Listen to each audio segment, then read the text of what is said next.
Vous pensez pouvoir survivre à n'importe quel film d'horreur, vraiment? Eh ben restez bien jusqu'au bout, parce qu'aujourd'hui, on va se faire une petite liste des films d'horreur dans lesquels vous n'avez absolument aucune chance de survie. Et vous allez voir, le dernier que je vous ai préparé, il mettrait même à genoux les plus solides. Voici en tout cas les films d'horreur dans lesquels la survie est pratiquement impossible, et croyez-moi, peu importe votre plan, votre sang-froid, ou vos muscles, ou vos armes, ou peu importe, rien ne vous sauvera. Allez, on ouvre le bal avec The Sadness, un film taïwanais devenu légendaire dans le monde du gore. Imaginez, un virus transforme les gens, pas en zombies, mais en sorte de monstres d'une cruauté pure. Ils rient en mutilant, jouissent de la souffrance d'autrui, et s'adonnent à des crimes atroces. Et d'ailleurs, il y a une scène en particulier que vous connaissez peut-être si vous avez vu le film, la scène du métro, et elle seule, elle suffit à classer le film dans les pires cauchemars possibles et imaginables. Le problème avec ce film, c'est tout simplement qu'il n'y a aucune porte de sortie, pas de cachette, pas de solution. Juste des cris, du sang et un virus qui ne laisse littéralement rien derrière lui. C'est sauvage, sadique et clairement sans issue. Et si vous avez d'ailleurs une solution qui vous vient en tête pour vous sortir de ce pétrin, faites-le nous savoir en commentaire. Maintenant, si vous croyez qu'un virus c'est déjà trop, alors attendez seulement d'être enfermé dans un piège sans fin. On va donc parler du film Cube, et là c'est l'horreur format mathématique. Vous vous réveillez dans une pièce métallique et chaque porte mène à une autre, identique. Sauf qu'un faux pas et vous pouvez finir littéralement coupé en petits cubes ou alors encore brûlé à l'acide. Dans ces cubes, les énigmes elles sont infernales et les pièges y sont invisibles. Et là clairement c'est la paranoïa qui va littéralement dévorer votre cerveau. Et même les plus intelligents y finiraient par craquer. Ici, c'est pas la peur qui vous tue, en fait ce sera tout simplement le doute. Et quand chaque pièce peut être la dernière, l'espoir petit à petit il va disparaître. Il y a peut-être une seule solution, c'est d'être extrêmement bon en maths. Et même avec ça, je vais pas vous mentir, je pense que vous vous en sortirez pas vivant. Mais bon, parfois l'enfer, il ne se construit pas que de métal, il se creuse aussi sous vos pieds. Alors bienvenue dans les catacombes, et là maintenant on va plonger dans les entrailles de Paris. Catacombes, c'est un found footage réaliste qui commence comme une simple exploration et qui vire tout simplement au cauchemar. En gros, les murs se resserrent, le sol se dérobe, la logique s'effondre et vous n'êtes plus dans les catacombes, vous êtes littéralement dans votre propre enfer. Et plus vous descendez, plus vous réalisez que la sortie n'a juste jamais existé. Ce film, il ne vous lâche pas, il vous avale littéralement, et même si vous pensiez connaître par cœur le dédale de couloirs qu'est les catacombes, sachez juste une chose, vous n'en sortirez pas vivant. Et si vous pensiez qu'on touche ici le fond, et même si c'est un peu le cas, attendez juste de voir ce qui vous attend si vous allez en pleine jungle. Et là on va donc parler de Green Inferno, et c'est l'horreur brute, sauvage et surtout sans filtre. Là, imaginez, des militants idéalistes s'écrasent en pleine Amazonie et tombent sur une tribu cannibale. Pas de chance, vraiment. Pas de monstres surnaturels, juste des humains, affamés,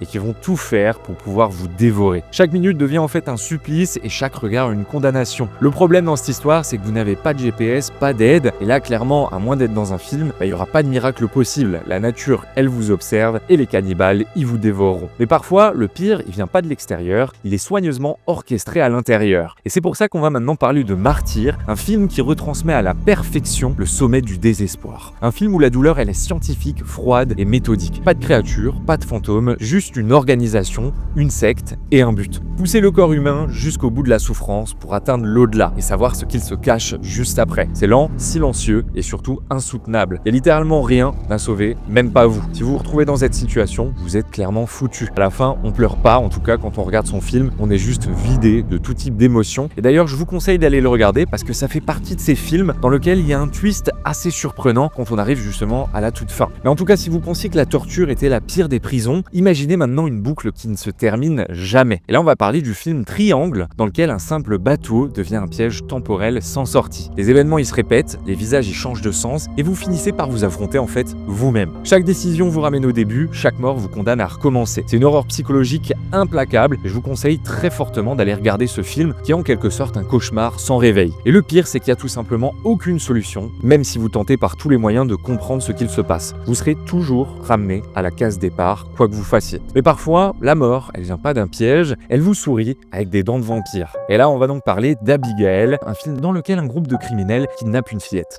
Erreur fatale, parce qu'Abigail, en fait, c'est un vampire. Elle est puissante, sadique et surtout imprévisible. Et ce manoir, censé être leur cachette dans laquelle ils peuvent retenir justement Abigail, ça devient en fait leur tombe. Pire encore, son père c'est Christophe Lazare, qu'on peut peut-être comparer à un Dracula des temps modernes. Et quand lui entre en scène, vous ne fuyez plus. En fait, vous disparaissez et vous videz probablement de votre sang parce qu'il va le boire. Ce film, c'est un jeu massacre stylisé et surtout cruel. Et ici, les balles, elles suffisent pas. Pareil, les croix, ça sert à rien. Les gousses d'ail, ça sert à rien. En quelque sorte, vous êtes littéralement foutu. Et si vous croyez que le sang ça vous donne la nausée, alors attendez de respirer sous l'eau. Maintenant on va parler de The Deep House, qui est un super film que personnellement j'ai vraiment adoré, puisque ça propose un concept unique autour de l'urbex, mais cette fois-ci tout se passe sous l'eau. Imaginez une maison engloutie, 2 explorateurs et l'angoisse qui monte à chaque bulle d'oxygène. Sous l'eau, c'est le silence total, mais dans cette maison, quelque chose bouge et quelque chose vous regarde. Et les murs y retiennent plus que l'eau. Là où la pression elle monte, l'issue elle descend, et plus vous filmez et plus vous vous enfoncez dans cette maison, plus vous allez comprendre que vous ne remonterez jamais. Même si l'eau peut vous piéger, maintenant attendez quand même de voir ce que vous réserve le béton avec le film The Tunnel. Au passage, avant d'aller plus loin, n'hésitez pas à liker cette vidéo si elle vous plaît et à vous abonner pour ne rien louper des prochaines dingueries qui arrivent en vidéo.